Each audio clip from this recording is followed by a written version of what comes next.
After 4 long years, Arc Raiders is finally set to launch at the end of this month. And in many ways, it is a miracle that it has made it to release. Between the game revamping development into a more niche and controversial genre than it was first announced in, a very public marketing blunder earlier in the year, and a number of other odd events that have led us to now, it feels as though any other game would have lost people's interest and it would have just faded into obscurity. But Arc Raiders has done what so many others have made look impossible. The developers have delivered a high-quality title and let that alone carry it into the spotlight and generate the mass hype that it now has heading into launch. This is the first new IP in years that I've become genuinely invested in. I love the world, the gameplay, everything, and so today I wanted to share some of that excitement ahead of the game's launch by bringing you all up to speed on what Arc Raiders is, discuss the trials that it's endured to get here, and take a glimpse at what to expect with the game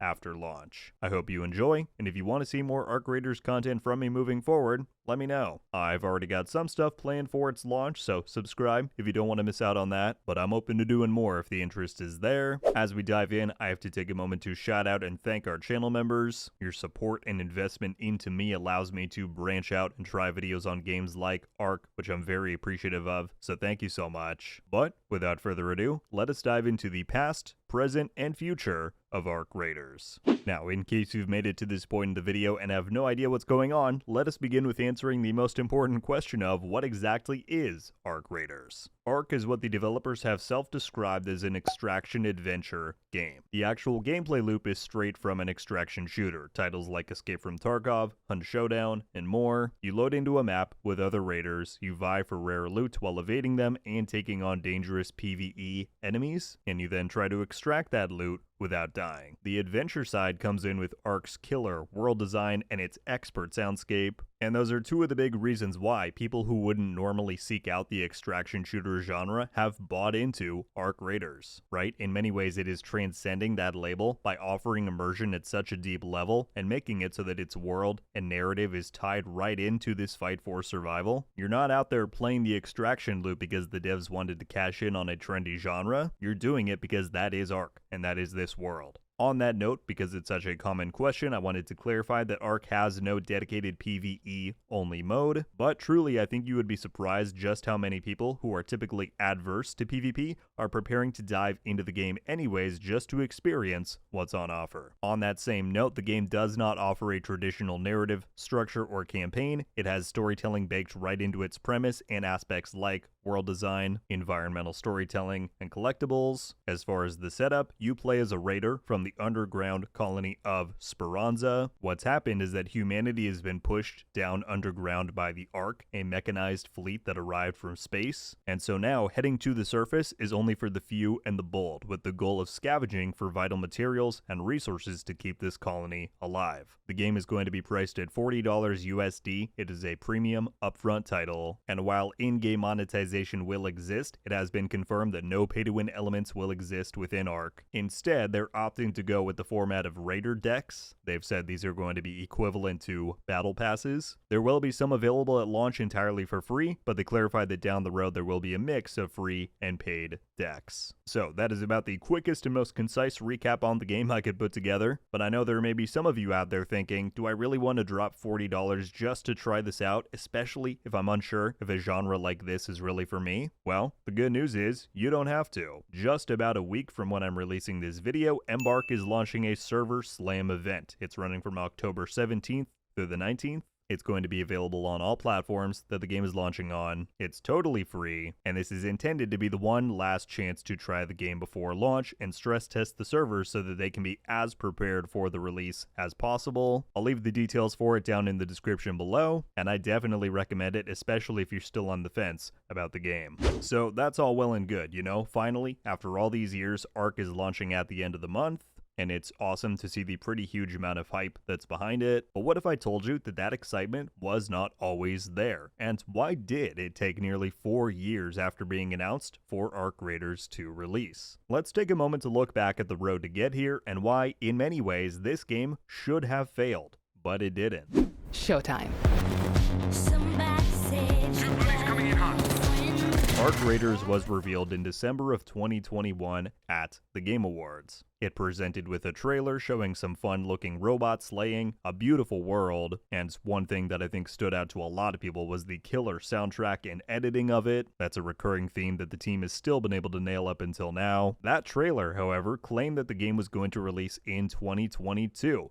Afterwards, though, we didn't really see any big public appearances for it until the middle of 2024. So, what on earth happened? Well, one of the most notable differences from that original reveal trailer to now is that at the time, the game did not have any PvP. It was pitched as a PvE-only looter-shooter-esque game where teamwork and cooperation to take down the Arc machines was key, and this is in stark contrast to the PvEvP extraction adventure game that's about to release. We didn't know it at the time, but Embark Studio CEO Patrick Soderlund has offered some retrospective comments on this change. He stated that we loved every aspect of what we were trying to design, but we came to the conclusion after a long time, guys, this game is not fun. That is a pretty wild conclusion to reach, especially after releasing a widely well-received gameplay reveal trailer. As stated though, things went pretty quiet after that reveal trailer. Later on it was learned that they now plan to add PvP to the game to some extent, though it was not clarified that it would become the core loop of the game. And so this major shift and the game's delay is definitely the first moment of turbulence that it experienced, and it's part of why I'm so shocked and impressed that the game has made it to the point it is now with so much fanfare, right? If you pitch and excite one crowd and audience, which was originally very PvE centric, only to then pivot away from them entirely and revamp the game into one of the most controversial modern game genres with the extraction shooter, that is a flip that you rarely ever see, let alone one that really ever works out. But to the team's credit, they kept their heads down while they were working. They did not want to show the game off again until this new vision was exactly how they wanted it to be. So fast forward all the way to spring of this year where we got Tech Test 2. This was the first non-NDA'd playtest of Arc Raiders, meaning that for the first time gameplay footage could be shared, edited, and presented for the world at large to see and judge. Despite the game's revamp, however, the reception to this was astounding. People loved what they saw, they clamored to try and get into the test, and they simply wanted more. So much so that speculation began to run wild about when the game would actually be releasing. Players thought that the quality and polish level of the game was already very evident within the test, and so many believed that a shadow drop was more than plausible, especially because this is exactly what Embark had done with their other game, the Finals. This takes us, however, to our next big bump in the road, the hype blunder. Leading up to Summer Games Fest this year, players ended up finding a hidden timer within the Tech Test 2 files, one that was counting down to June 6th. And so, off of the massive wave of interest and hype from that last test, that ended up rolling right into this. There was a mass expectation building for a shadow drop or some other major imminent release, maybe something like an open beta. You can imagine people surprised then when June 6th arrived and at Summer Games Fest a trailer was released revealing that the actual release date of the game would be October 30th. And on top of that, there were no announcements of any kind of an open playtest. And so, after weeks of anticipation building, people were mad, they were disappointed, and it's hard to blame them. Embark quickly came out with an apology stating that they had mismanaged the hype. But once again, I really see this as an example of the perseverance of the game. Nowadays, hype is very hard to come by, let alone for a brand new IP, and especially for a divisive genre like an extraction shooter. Arc Raiders had miraculously bottled it up, but then, with this move, squandered it pretty hard. And so I think it makes it all the more astounding that despite the added weight and despite mismanaged expectations, the majority of people who have been excited for the game all along are still here, waiting, and ready to head topside on launch day. And this is not even to mention the other weird things that have gone down in the past few months. Around the time of Tech Test 2, IGN put out a very odd review of the game, and say what you will about IGN's reputation, but they still remain one of the largest global spots to go for gaming news and reviews. They ended up showcasing the game having very poor performance. They also had very weird uploading presets to that video. Essentially, it came down to them not having the same experience as really anyone else, leading many to say that this felt very much like a hit piece. And then more recently, Activision came under fire because within Black Ops 7, it was discovered that players were censored from typing the words Arc Raiders within the in-game chat. This was something that Embark poked fun at themselves in a recent post. This is all to say that it seems like, after all these years, there is no clear answer as for why Arc Raiders was able to weather so many major hurdles in a climate where it seems like even one controversy can tank interest in a game, especially for one that is in an unestablished franchise with no prior built-up community. Throughout all of this time, though, players have simply invested their hype into a well-crafted and immersive world and well-executed, fun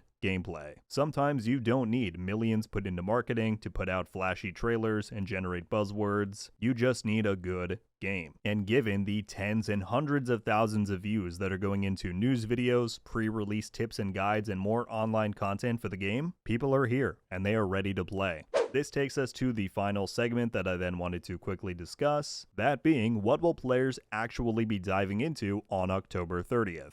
And maybe more importantly, what is going to keep them playing long term. Extraction shooters are famously hot at their release. Everybody is starting from square one, right? There is a community sense of urgency to rise above the rest, to explore these new worlds, to find undiscovered secrets. But once you obtain that loot, once you slay the biggest robots in the game, why keep playing? Well, just the other day, Embark answered that very question. Now, many popular extraction shooters, like Escape from Tarkov, have wipes, where you essentially wipe clean all character and account progression from players every few months. And there are a few benefits to doing this. For one, you get to curb hoarders from just taking the best loot in and dominating newer or less geared players. It gives everybody a fair shot to compete when these wipes happen, and it gives veteran players a reason to log back on, right? There's fresh progression, fresh gameplay. The downside to doing wipes, though, is that obviously you lose your progress and your gear, and that can end up making for a very repetitive loop and a lack of purpose. Arc has committed to taking a bit of a different approach, though, because they're implementing voluntary wipes.